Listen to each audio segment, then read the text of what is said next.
Yes or no? How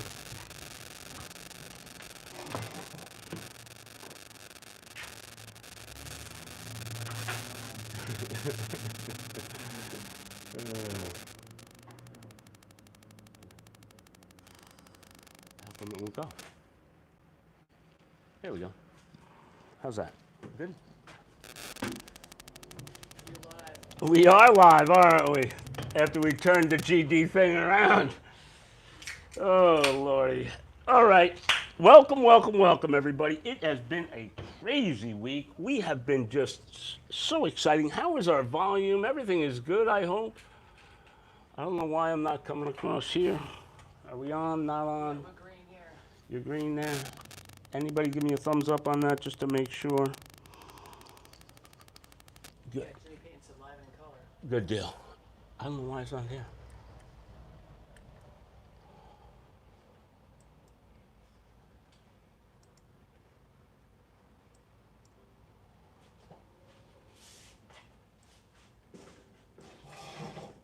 All right. All right, bring it on home. Standardization, bringing things and making things standard. Kind of important. Certain times, though, you start to think about standardization, and sometimes it costs a lot of money to get standardization, and sometimes we need help with that. Where am I going with that? Welcome to the Happy Oyster Show with your host, Bart Burke. We are documenting our history of our oyster farm and our oyster channel and our oyster sales, which is non-existent, but we are working our way forward. Last week, I was hoping to come to you live with oysters on the side of the road selling them. And nobody asked me why, except for one guy. He called up and said, why?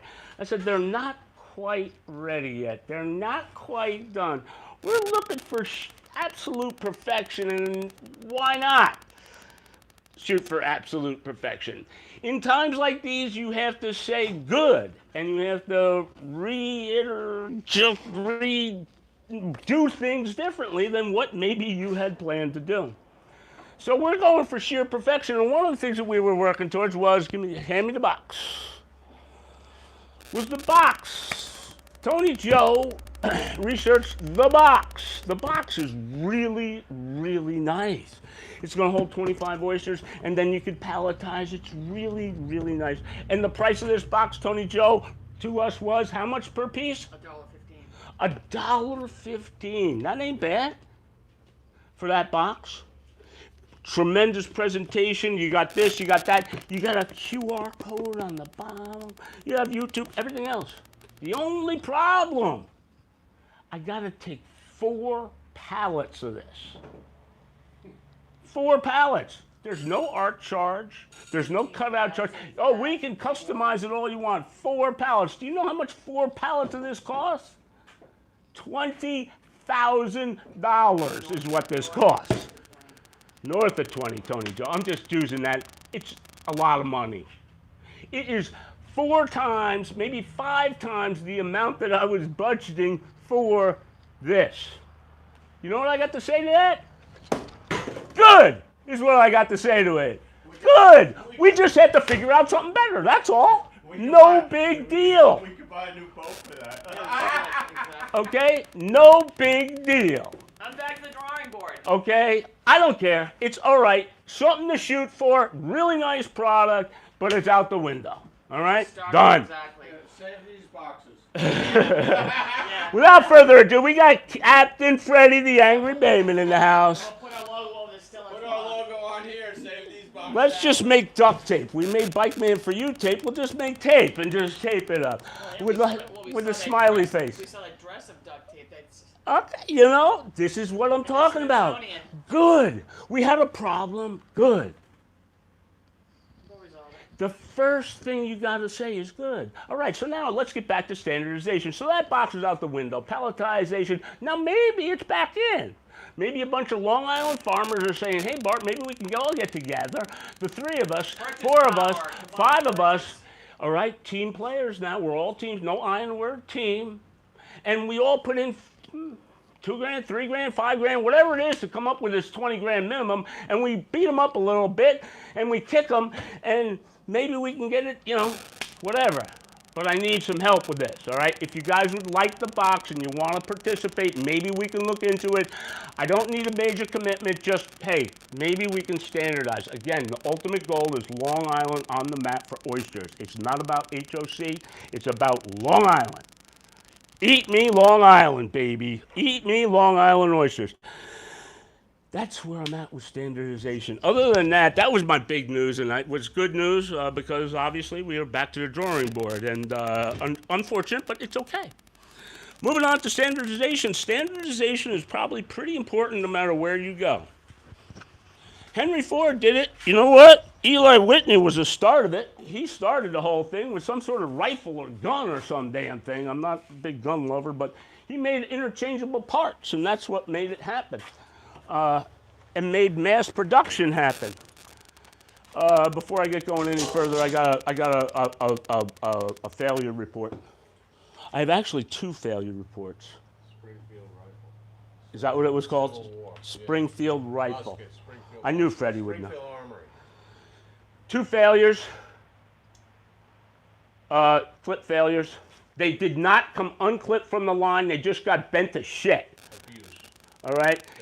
They were abused. They might have been holding something back, but the big thing is the copper end did not fail. These are some of the early ones. The reason I know it's an early one is because of the amount of loop. I've tightened them up very much like that, much more now. Systems, standardization. We're going to continue to use this beefy rope. I think it's important that we keep a nice, solid, heavier rope. We're a little bit bigger than the normal guy, just to be on the safe side, all of the above. I like the rope. I'm happy with the rope. I'm happy with the clips. I wish my team is really trying hard. Employee of the month, Skipper T is behind the camera. She's going to be talking about what she does, and she is really trying hard. She was really great this week too. Really kicking ass. Very strong woman. I'm so glad she's on our team. But anyway, these clips don't work under super amount of stress, but they did not fail is the big thing. So they make the grade. They're staying with us. And the copper thing is the cheapest possible way to make that kind of a connection. Fred's saying this is the cheapest possible way, not only in a lot of different ways. Number one is labor, okay? We're not sitting around intertwining. Remember where we were? Boy, have we come a long way from this, huh? Remember how we were learning how to eye splice? Can you imagine eye splicing every single one? What a pain in the ass, okay? Tony Joe's looking at me like she's got like cross-eyed right now on the other side of the camera. She's like, you're kidding me. Thank God you guys figured that out. She's saying right now. And the big nickel press thing was really expensive. Fred's coming up with his own little invention that we came up with this. This was awesome. We're going to be making gear today anyway, so. We just need to show them. We just show them a quick thing here. Well, you got no mic. Hang on. That's all right. We just want to show you. This is a pair of old bolt cutters, and all I did was weld a fixture on the end that could grab a hold of a piece of copper sleeve that we make out of a piece of copper tubing for plumbing, and then squeeze it. And it squeezes it onto the rope, and basically it's a cheap Nyko press thing. And as Bart was saying, we know now that it will not fail. The clip is going to fail first. Right. It has minor green corrosion on it, but it's been in the water for over a year. It's not really decomposing.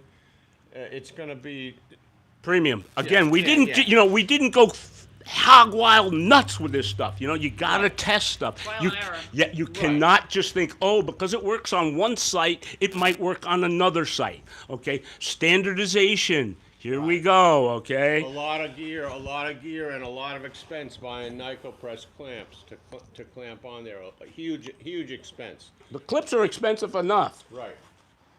But standardization, depending upon the site. But if you can start to have some sort of a standardization and then modify that standardization to whatever the site problems are. If the site is really muddy and nasty, right here at the door, T.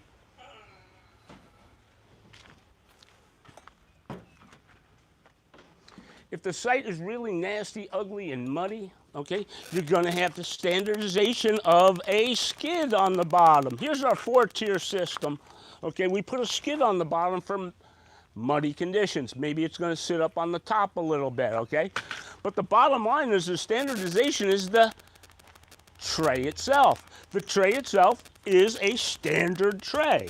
Now we can make this combination in a 2-tier, a 3-tier, and obviously a 4-tier. When I start to go larger than a 4-tier, it's going to get really top heavy. The 4-tier as it is top heavy. You know, it doesn't look like it's that top heavy, but it wants to go like that.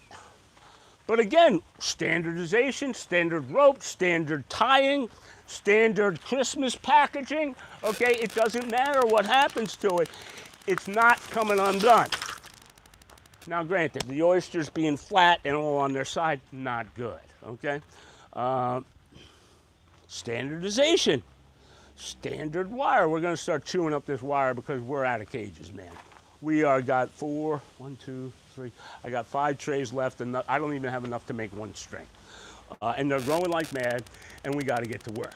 So without further ado, it is now time for Skipper T, the employee of the month. You were. You kicked some serious ass. I'm a partner, so do I have a choice? You kicked some ass. Well, no. You don't have any choice. Do I have a choice? No, you got no choice. Let's get real. What am I talking about? What are you talking about? You're talking about? What am I talking about? As you guys all saw on our Instagram, I hope you guys are all tuning into our Instagram. You got to put the mic up there. Yes, dear. I hope you guys are all tuning into our Instagram. You guys saw a great picture, live action shot. Oh, so much action. Of I mean, Skipper amazing, T. amazing, the energy. Yeah. Roll it out, baby. And what were you doing, Skipper T?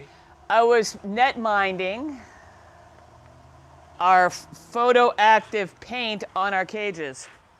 And one thing I'd like to run by you guys, the gear's been coming and going, so when it comes in, we power wash it, we clean it, and then we put fresh Netminder on it. Netminder is one of our sponsors. Thank you, Netminder, for being a sponsor and for coming down here last year and turning us on to your product. What does it do exactly? By using, I'm going to keep it simple because you can go on the bottom of and the top of our show. You can click on to Netminder to find out its chemical properties and how it does what it does. It works with the sun. It's perfectly healthy for all marine life. And the bottom line is, it keeps the mess off of your cages. I want to start using. I want to start putting it on rope. You want this? I want to start putting on some of our rope. Tony Joe sees the difference of putting it on the rope. Tony Joe is, fairly new to this game. She hasn't been playing the health game, the Oyster game. Can you see me all right? But now she's starting to see what happens and what gets gunked up and what doesn't get gunked up, and she can tell in a heartbeat what's been covered and what hasn't been covered. It's photoreactive lease coating. Now, why do you think we should put it on the rope, though, Tony? Just so that it doesn't get gunked up and the shit doesn't get on the boat? Is that what you're thinking? We got to watch for predators. And as far as the biggest thing that I'm learning is for oysters to grow healthy, there's got to be great water flow. And by looking at the cages, and we've shown you can go back and look at our other videos, when the cages have not been Netminder, the algae, the snails, everything in the water gets attached to this, and it's very hard. It stops the flow. Netminder works with the cage to keep the critters off of it, keep the algae off it. In the rope, I noticed when the guys, when we're pulling the traps in, I mean, we're basically using our hands to get I call it scungili, but it's not scungili, it's the Italian in me. But it's getting the scungili off the rope. So it's one thing I think we should do is start. You can try it, but it might not stay on the rope. Right. Because the rope is so flexible, it might come off. And yet he said, it works. It works. I'd like to try it. It says for your ropes, for buoys. We've been using it on the cages. So needless to say, there's a cage that was sitting in the drink for a year. Yeah, the one that you just saw, the 4-tier, was in the drink for a year. And boy, what a difference when they come out and they've had Netminder on it compared to the other ones. I did hit it with a garden hose. That is not just totally clean. It did get hit with a garden hose.